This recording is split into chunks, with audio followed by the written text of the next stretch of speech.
রূপসী বাবার একমাত্র মেয়ে, শুধু নামেই রূপসী নয়, দেখতেও বেশ সুন্দরী।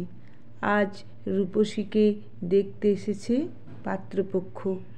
পাত্রের বাবা মা, দুই বিবাহিত দিদি এবং পাত্র নিজে, যাকে বলে সপরিবারে আসা। তবে পাত্রের মা বেশ স্টাইলিস্ট। যেভাবে সাজগোজ করে এসেছিল সেই দেখেই রূপসীর মা আড়ালে বলেছিল, আমরা ওদের সাথে পাল্লা দিতে পারবো না, আমরা সাদামাটা মানুষ। যেভাবে সাজগোজ করে এসেছেন আমার বাপু মন সায় দিচ্ছে না ঠিক।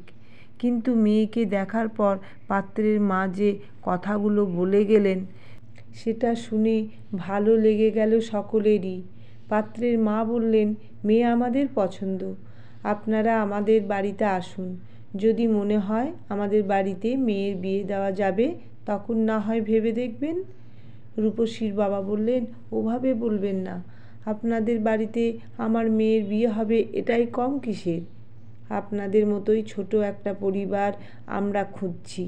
আমাদের বাড়িতে এসে আগে অন্তত দেখুন, আমার ছেলের তো পছন্দ আছে, আপনার মেয়ের পছন্দটাও তো দেখতে হবে, তারপর না হয় ভেবে দেখবেন।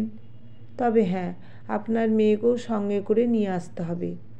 ওরই আগে দেখে যাওয়া উচিত যে বাড়িতেই সারা জীবন থাকবে সেই বাড়িটা ওর পছন্দ কিনা সেটা দেখাও দরকার। মেয়ে কখনো নিজে যায় নাকি দেখাশোনার জন্য? এটা কি ভালো দেখায়? ভালো দেখানোর জন্যই তো আসতে বলছি। আমার ছেলে যদি আপনার বাড়িতে এসে মেয়ে পছন্দ করে যেতে পারে, তাহলে আপনার মেয়ে কেন পারে না? কখনো মনে না হয় বাবা মা তার নিজের পছন্দ করা ছেলের সাথে বিয়েটা দিয়ে দিয়েছে। আজকালকার ছেলে মেয়ে যতই দেখাশোনা হোক, পছন্দটা নিজেকেই করতে হবে। কথাগুলো ঠিকই বলেছেন পাত্রের মা। পোশাক আশাকে উনি শুধু আধুনিক নন, চিন্তা ভাবনাও বেশ আধুনিক। এখনকার দিনে এইভাবে ভাবাটা খুব প্রয়োজন। যথারীতি রূপসীকে সঙ্গে নিয়েই কয়েকদিন পর পাত্রপক্ষের বাড়িতে আসেন রূপসীর বাবা ও মা। পাত্র ভালো চাকরি করে, তার উপরই বড় বাড়ি। এত বড় বাড়িতে মেয়ের বিয়ে দেওয়া যাবে কিনা সেটাই ভাবছিলেন রূপসীর বাবা। রূপসীর বাবা সুদীপবাবু রাজ্য সরকারি কর্মী, সে তুলনায় পাত্রপক্ষের অবস্থা অনেক ভালো। পাত্রের বাবা সুদীপবাবুকে জিজ্ঞেস করে বলেন, আমার ছেলেকে আপনাদের পছন্দ হয়েছে তো?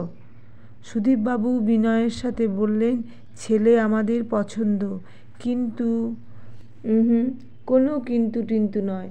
আমাদের দুই পক্ষের যদি মতামত থাকে তাহলে বিয়ের কথা আলোচনা করা যেতেই পারে। জানেন, আমরাও চাইছিলাম বাবার একমাত্র মেয়ে হলেই তবেই ছেলের বিয়ে দেব। একমাত্র মেয়ে হলে তবেই ছেলের বিয়ে দেবে, এমন কথাটা কেন বললেন সে বিষয়ে একটু খটকা লাগলো রূপসীর বাবা মায়ের। পাত্রের মাও হেসে হেসে তারপর বললেন, জানেন, দু একটা দেখাশোনা এর আগেও হয়েছে, আমাদের মনের মতো হয়নি বলেই সেখানে কথাবার্তা এগোতে পারিনি। তা আপনাদের পছন্দ থাকলে কথাবার্তা এগিয়ে নিয়ে যাওয়া যেতে পারে। রূপসীর বাবা অর্থাৎ সুদীপবাবু সায় দিয়ে বললেন, নিশ্চয়ই। পাত্রের বাবা হাসতে হাসতে এবার কথাটা পারলেন, দেখুন, আমার একটা মাত্র ছেলে, আর এত বড় বাড়ি, সবই তো দেখলেন। থাকি মাত্র 3টি প্রাণী। মেয়েদের বিয়ে হয়ে গেছে, একেবারে নির্ঝঞ্ঝাট ফ্যামিলি। এখনকার দিনে সবাই চায় ছোট ফ্যামিলি। তবে আমাদের একটা দাবি আছে।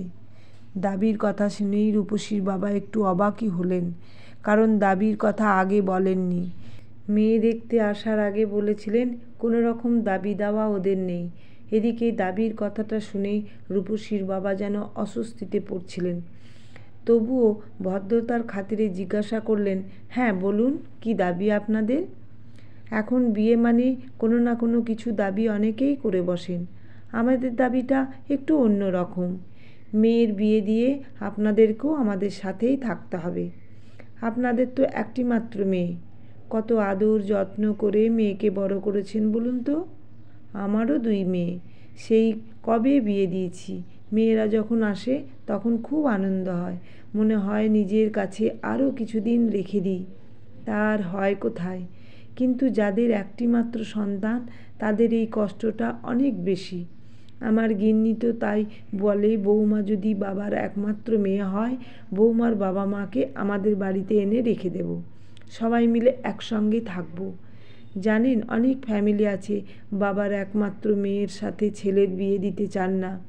একমাত্র মেয়েকে বিয়ে করলে নাকি অনেক দায়িত্ব পালন করতে হয়। একমাত্র মেয়ে যাদের, তারা মেয়ের বিয়ে দিয়ে কিভাবে বাকি জীবনটা কাটাবেন বলুন তো? দুটো পরিবার যদি একসঙ্গে থাকতে পারি তাহলে মনে হয় ভালোই হবে।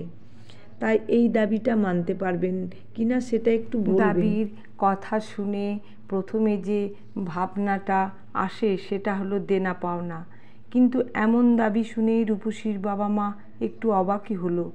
কিন্তু এই ধরনের দাবির কথা শোনার পর মনটা এক অন্য ভালো জায়গায় ভরে যায় রূপসীর বাবা মায়ের। রূপসীর মা বলেন, আপনাদের মতো একটা পরিবারের সঙ্গে যুক্ত হতে পারলে ভালো লাগবে বই কি। এইভাবে যে ভেবেছেন, আপনাদের ভাবনাকে শ্রদ্ধা না করে পারছি না। বিয়ে মানে তো দুটো পরিবারের বন্ধন, তাই আমিও চাই আমরা যেমন এসে থাকবো তেমনি আপনারাও গিয়ে আমাদের বাড়িতে থাকবেন। তাতে একঘেয়েমিটা কাটবে আর আনন্দ করে থাকাও যাবে। আমাদের ছেলেমেয়েরা ভালো থাকলে ওতেই তো আমাদের সুখ। পাত্রের মা হাসি মুখে বললেন, এটাই হলো আসল কথা, আমরা সেটাই চাই। আমরা দুই মেয়ের শ্বশুর শাশুড়ি আমাদের বাড়িতে ঠিক এভাবেই আসেন, আর আমরাও যাই। একক পরিবারগুলো সবাই মিলে একটা বিরাট পরিবার হয়ে উঠি তখন। বিয়েটা আগে হোক, তারপরে আপনারাও দেখবেন একসাথে থাকার আনন্দটা কতখানি। দুই পরিবার যখন রাজি আছি, তাহলে নেক্সট কোনো একটা দিন দেখে শুভ দিনটা ঠিক হয়ে যাক। রূপসীর মা বললেন, নিশ্চয়ই, দুই পরিবার একসাথে থাকলে একটা বড় পরিবার হয়ে যায় তখন। তাই আর দেরি না করে আমরা আত্মীয়তার বন্ধনে আবদ্ধ হওয়ার জন্য প্রস্তুতি নিই। এখন সেই শুভ দিনটা কবে আসবে সেটা দেখার অপেক্ষায় আমরা ততদিন অপেক্ষা করেই থাকি বরং। গল্প দাবি, কলমে সরজিৎ ঘোষ।